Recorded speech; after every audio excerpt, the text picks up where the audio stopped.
Bismillahirrahmanirrahim. Assalamu alaikum viewers. In this consecutive session, the person who is added by me, she is a journalist from Gaza, Wafa Alauddini.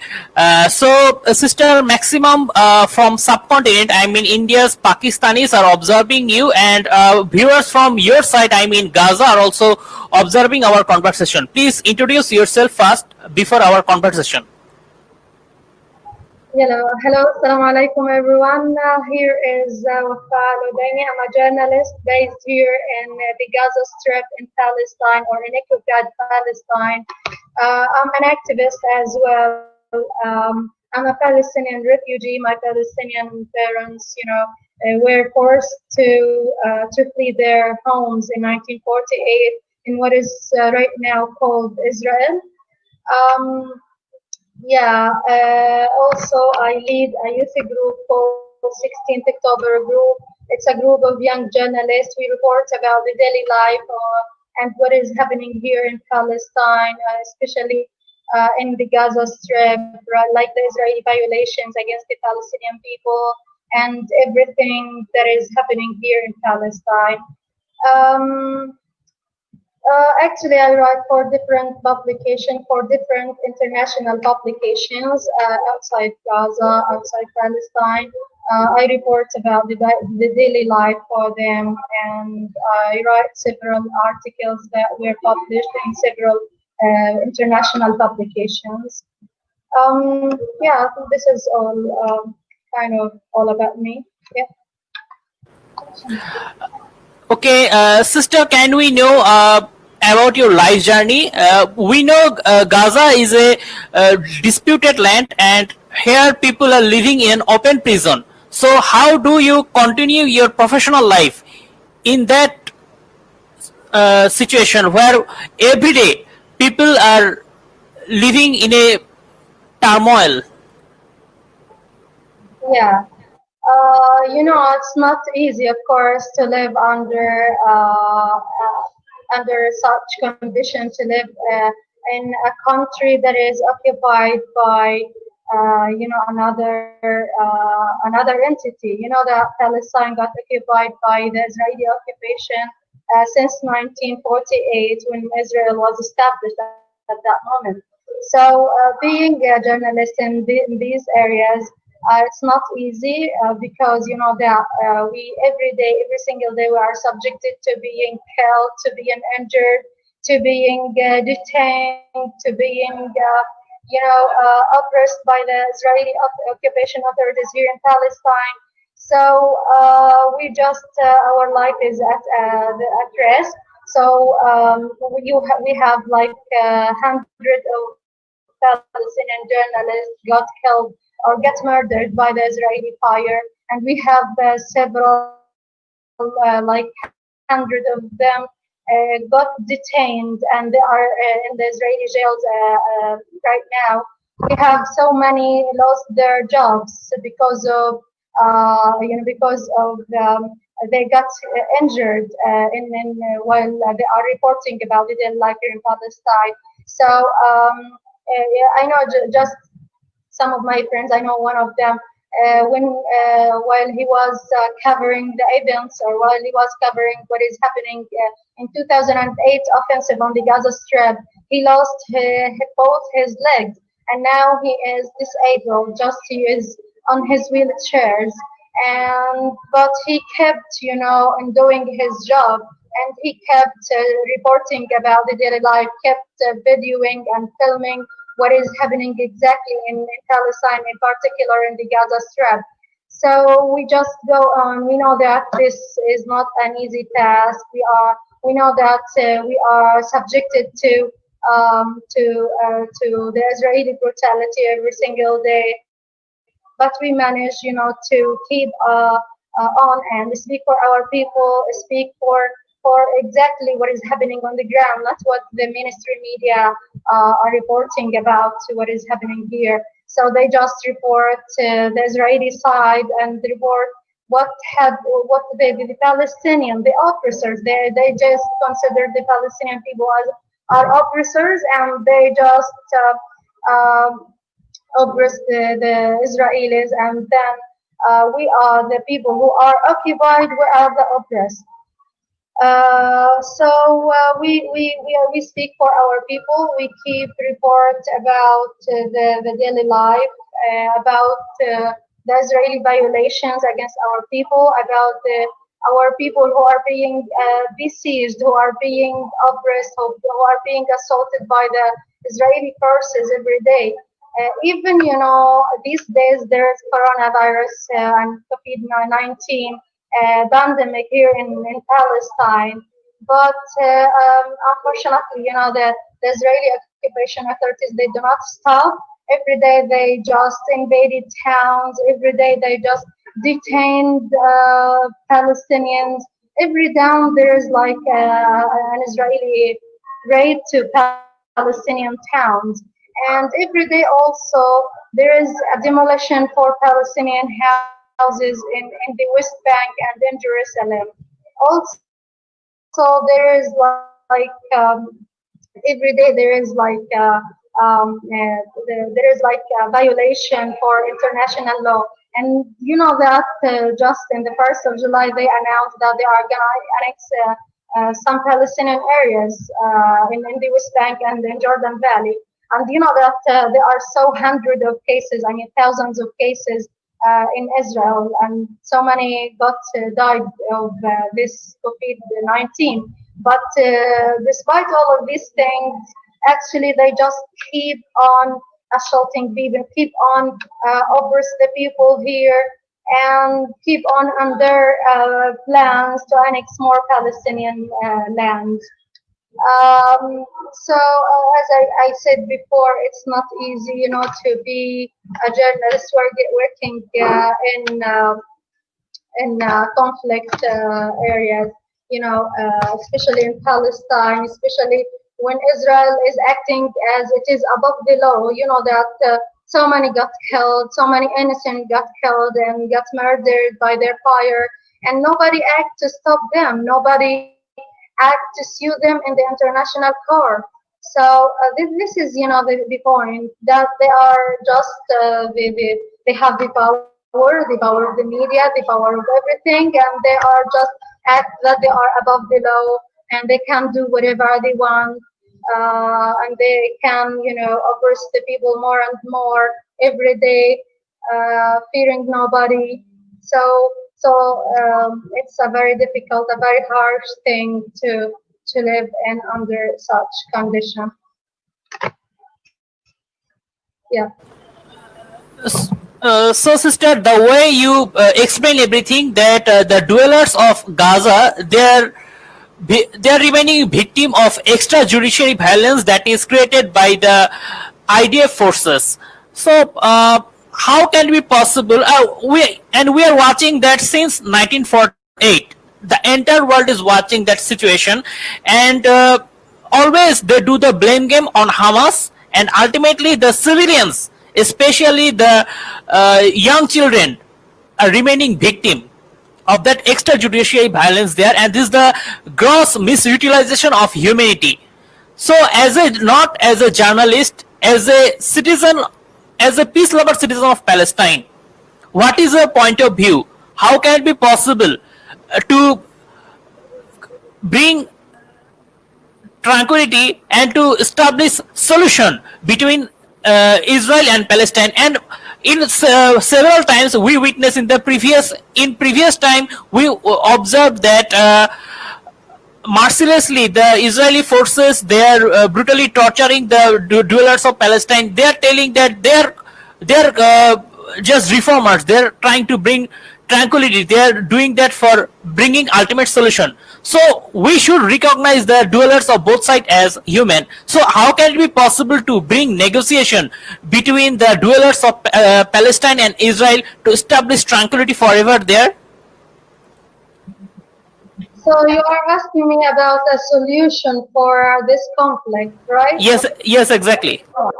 Yeah, first of all, actually, I have something, first of all, it's not a conflict between two countries because Israel is not a country, you know that. and because it was established in 1948, while the Palestinians are on this land before them.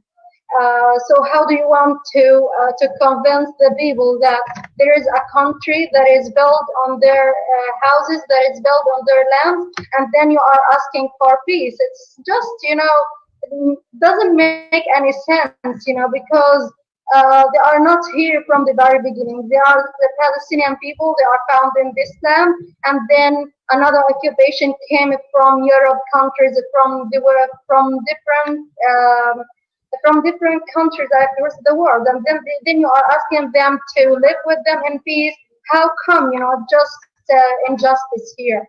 And if you want to ask the people this question, they will just nobody will be convinced, of this thing. The only solution is to live in peace. Is that Israel? I mean, the occupation must come to an end.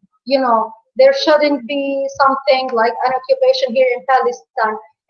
Christians, Jews, Muslims, all the religion, they can live peacefully here together in Palestine without the occupation.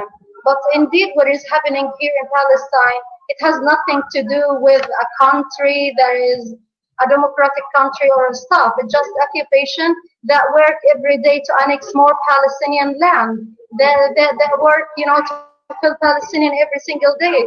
That work to build settlements on the ruin of Palestinian houses. So it's not a country. It's just occupation state. It's occupation entity. They just came here on the lives of Palestinian people. And for myself, I'm a Palestinian refugee. My parents and my grandparents used to tell me about their stories before the Zionist gang in 1948, before they just forced them to leave their homes.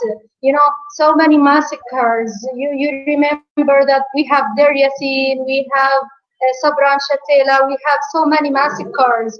And if you want me to tell you how many massacres the Israelis committed to Palestine, I will tell you thousands of massacres. Entire families got bombed while they live in their homes. They got bombed by the Israeli warplanes. By the Israeli warplanes when they safely sleep in their homes. So, and then you ask me for peace. You ask my parents who forced to leave their houses, while they are barefooted, leaving everything behind them, leaving, out of everything, nothing with them. They just left, their house, their land, even their properties, their money, their golds, and everything. They left it behind. And when they had the chance, not everybody, had the chance to leave, to come back to his home. Some of the people came to see their homes, and then when they came to see their homes, they just found their homes turned into a synagogue or turned into an Israeli house. And then when they just asked those Israelis, "This is my house, and I used to live in this area," and then they just asked them to leave, because if they don't leave at this moment, they will shoot them and kill them. So many actually, when they tried to get back to their occupied land, they got shot by the Israeli fire.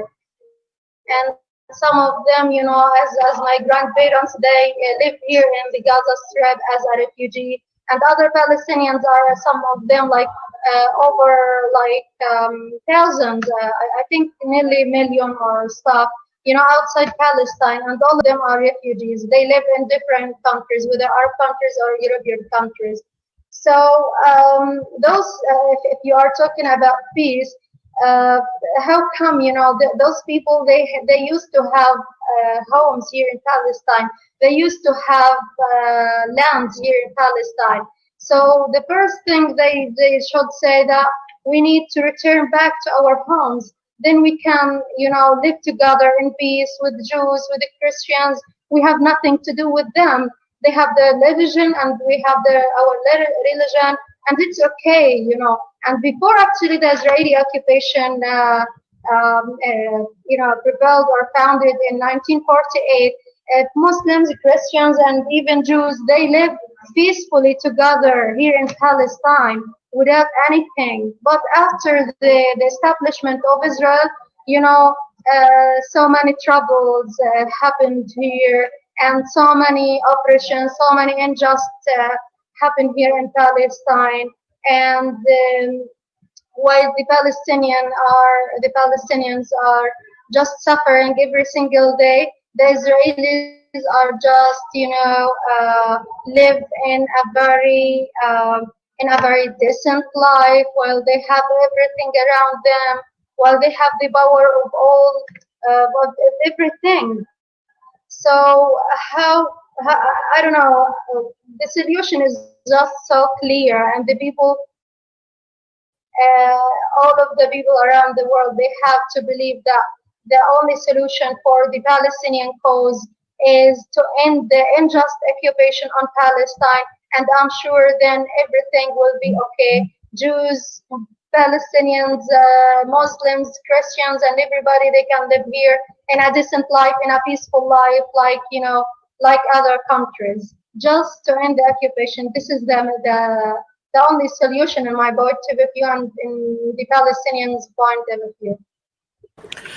Okay, sister, we know that Jerusalem is the most sacred place and most significant place for Christians, Muslims, and Jews, but that Jerusalem is encroached by Israel there.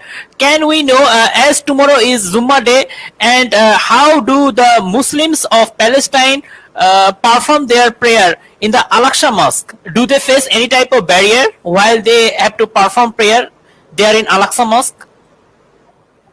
Yeah, actually, of course, the Palestinians in Jerusalem, they are subjected to daily harassment, daily oppression by the daily brutality by the occupation. You know that Al-Aqsa Mosque is for Muslims, yeah. The Muslims should come and pray, but unfortunately they cannot come and pray easily. They are prevented by the Israeli authority. You have to be under above 50 years to be able to come and pray in Al-Aqsa Mosque. And even, for example, here in Gaza, I am a Palestinian, and just a few meters between me and Al-Aqsa Mosque, but I have never, and even my parents have never go to Al-Aqsa Mosque, and they are prevented from going to Al-Aqsa Mosque because of why? Because of the occupation restrictions. They do not allow any Palestinians to cross or to go to Al-Aqsa Mosque to pray there, and they prevent even those who are in Jerusalem, I mean the Jerusalemites. They are also prevented from, praying in Al-Aqsa Mosque. So many got shot dead in the checkpoint, the Israeli checkpoint. So many got, detained. We have over hundreds of Palestinians from Jerusalem got detained by the Israeli occupation authorities. It's why, because they just want to practice their prayers in Jerusalem, in Al-Aqsa Mosque. But unfortunately,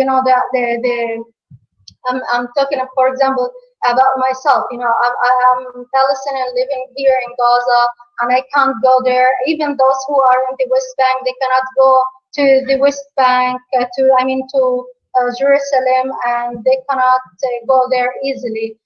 So for the other side, if we look to the Israeli side, every day there is a storming by the Israeli authority, by the Israeli forces to Al-Aqsa Mosque. Every day there is Israeli settlers. They just storm Al-Aqsa Mosque to, as they say, we want to pray in what we call it Al-Buraq wall, and they call it the Wailing Wall. they consider it as part of their religion, but it is, that it is it's part of Al-Aqsa Mosque. So they just go to Al-Aqsa Mosque. I don't know why. They are Jews, and then they enter Al-Aqsa Mosque for what reasons? Just for provoking Palestinians. And unfortunately, sometimes when they want to storm to Al-Aqsa Mosque, the Israeli authorities they just impose a restriction on the movement in Al-Aqsa Mosque to ease the movement or the coming of those settlers, and then they just storm and do their prayers in Al-Aqsa Mosque and what is supposed to be for Muslims, and then they just go out, and every day there is like storming by those settlers.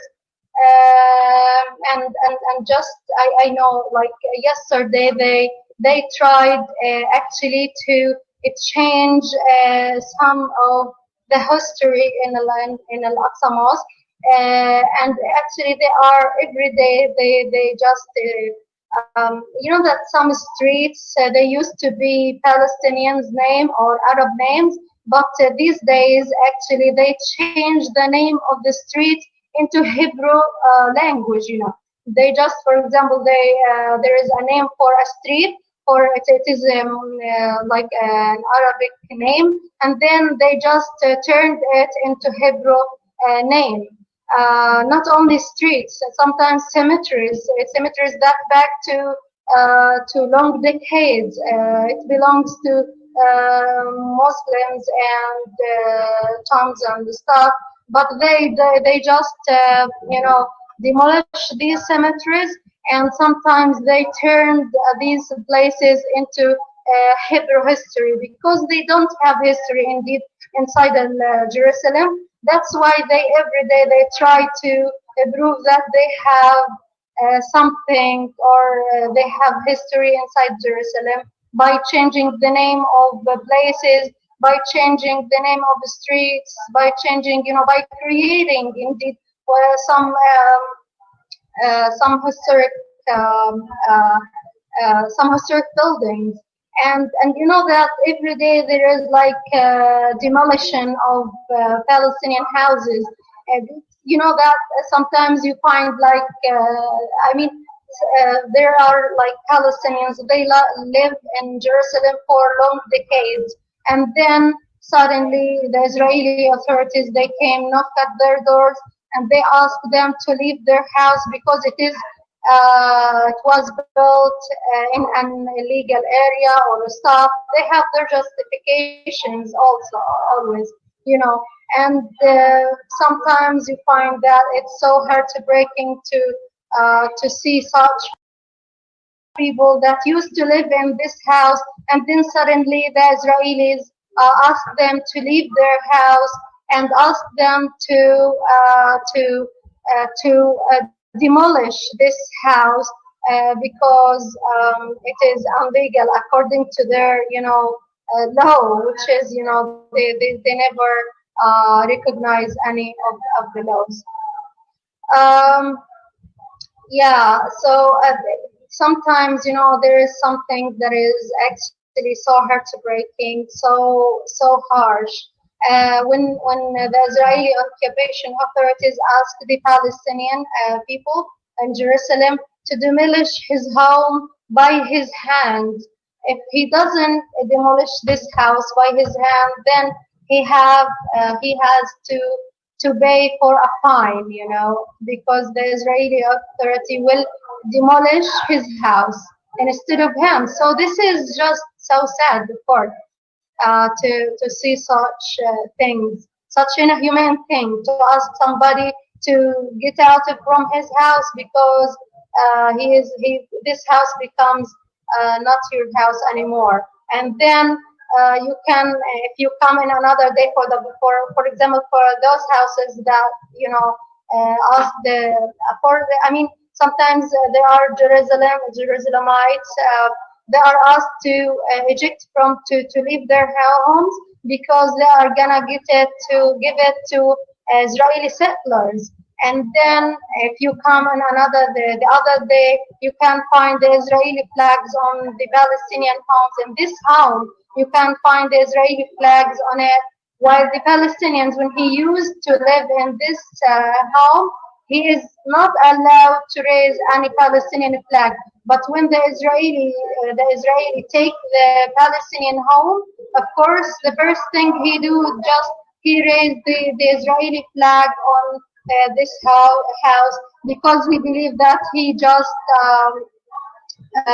make a victory or something on the innocent Palestinians that do not have any arm to defend themselves. They just have nothing. That's why, lately or recently you find that so many Palestinians, they just use knives, to kill or to injure lightly some Israeli soldiers.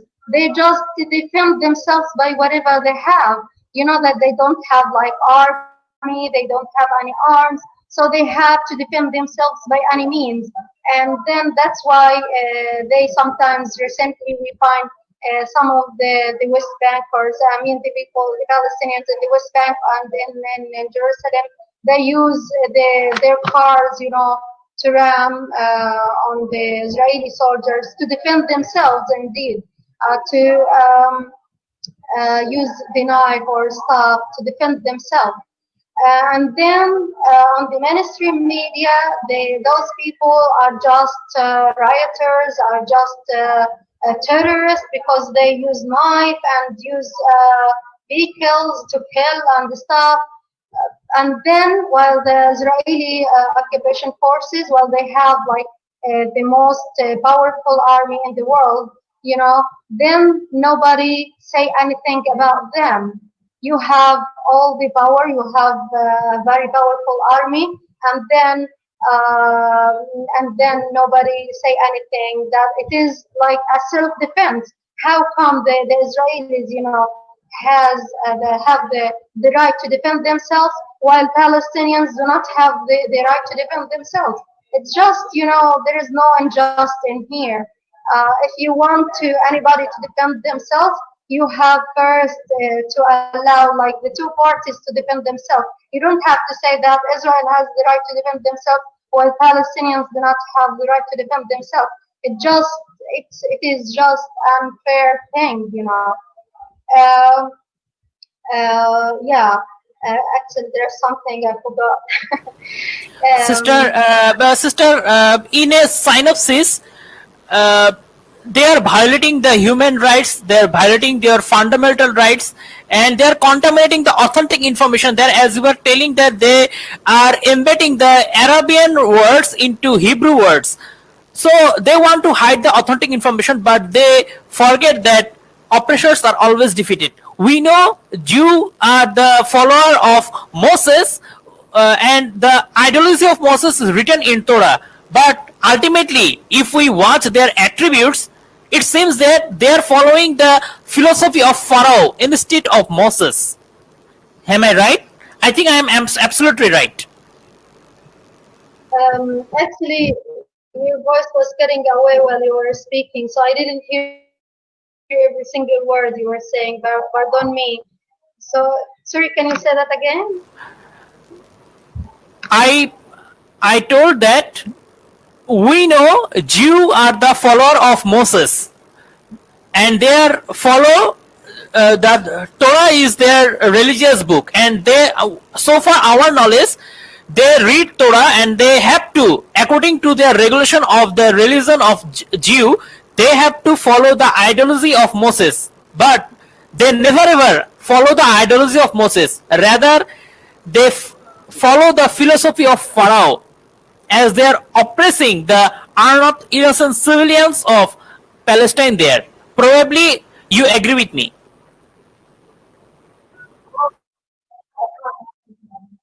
Yeah, actually, I do agree with you.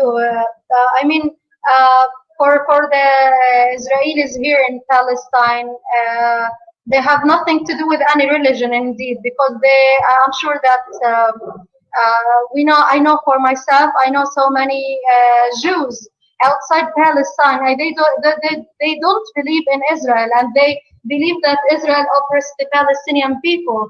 And even here in Palestine, we have some Jews that do not recognize Israel because they believe that this Israel has nothing to do with any religion. And they believe that Israel means to destroy their religion. So yeah, so what we believe in here, indeed, that not every Jew is oppressed. I know that so many kind people, so many good people who believe in that Israel is, is something that occupied Palestine, and they don't have the right to be a state here or a country here on Palestine. Yeah. So I'm sure they do not believe like very yeah. Okay, sister, time to turn conclusion, but we are observing the exaggeration of several type of philosophy about the annexation of Israel.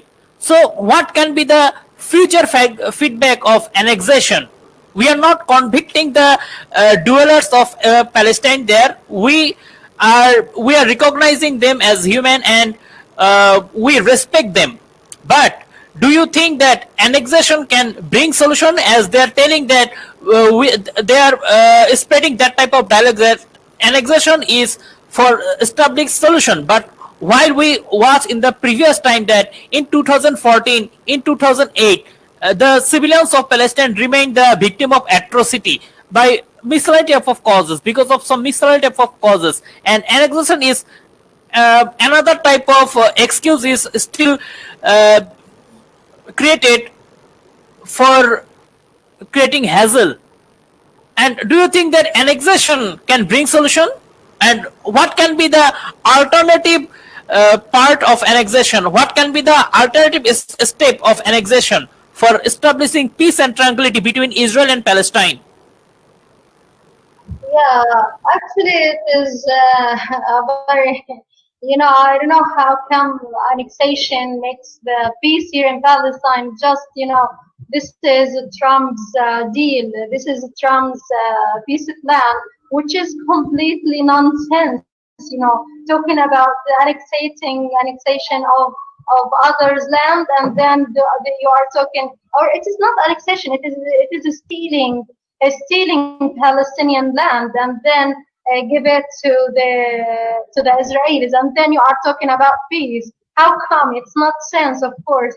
Talking about annexation with peace, talking about stealing with peace. It's just it doesn't make any sense. So it just the Israelis, and the American administrations, they used to use their justifications just to prove that they are, the most democratic people in the world, that they are seeking for peace. But what is happening here on the ground, it's just unlike what they are, saying. They are just stealing more Palestinian land, stealing the source of water. I mean, if the Israelis just make it and annex the Jordan Valley and annex parts of the West Bank, it means that this will cause so many problems for Palestinians. They will, the food security. These areas actually provide Palestinians with food security. So if the Israelis stop such areas, it means that the Palestinian will be lack in food security and even in water. You know that the water here, the Jordan Valley provides a very good source for water for Palestinians. And if the Israelis, they just annex these lands, it means that the source of water for Palestinians will be zero. And then there will be so many problems that will happen to Palestinians. And then they are talking about peace and the stuff, which is just rubbish things. I'm sure it has nothing to do with peace. They just use this word just to distort, or just to prove to the people across the world that they are peaceful people and seeking for peace, which is untrue completely. Okay, sister, thanks a lot for giving your precious time, and we are still looking for draw the attention of the peace lover Jew, and many rabbi they are telling that they should they want to approach the authority of Israel there, not to do any hassle with the dweller of Palestine, not to make the situation disputed. So those who are peace lover, I am telling them, please come for dialogue. Blood cannot bring ultimate solution, but massive destruction. I know many rabbi they are still trying to establish peace, and we the Muslims we are respectful to the regulation of Jew. You know, the name of Moses is mentioned 136 times in our Holy Quran. So we are not the enemy of Jew. We are respectful to the Jew. Please come for peace, come for bringing tranquility, come for establish justice. Because as I told you before, dispute, clash, conflict, war, bloodshed cannot bring ultimate solution. So we should keep ourselves aside from apartheid. And before conclusion, I have to say you that, including you, the entire dweller of Palestine are the most lucky community in the world. You are the most lucky community in the world, as you are living in hardship, as you are contributing for the protecting the purity of Al-Aqsa Mosque there in Jerusalem. May Allah bless you. May Allah bless the martyrs who were the victim of atrocity of Israel. May Allah accept their soul as martyr. Khudafez. Assalamu alaikum. Thanks again for having me, dear brother, and I hope that the peace will be prevailed. And sister, I have a message to you. Never ever fear anyone except Allah. Never ever fear anyone except Allah. And Allah is with the justice, and oppressors cannot exist forever. Khudafez. Assalamu alaikum.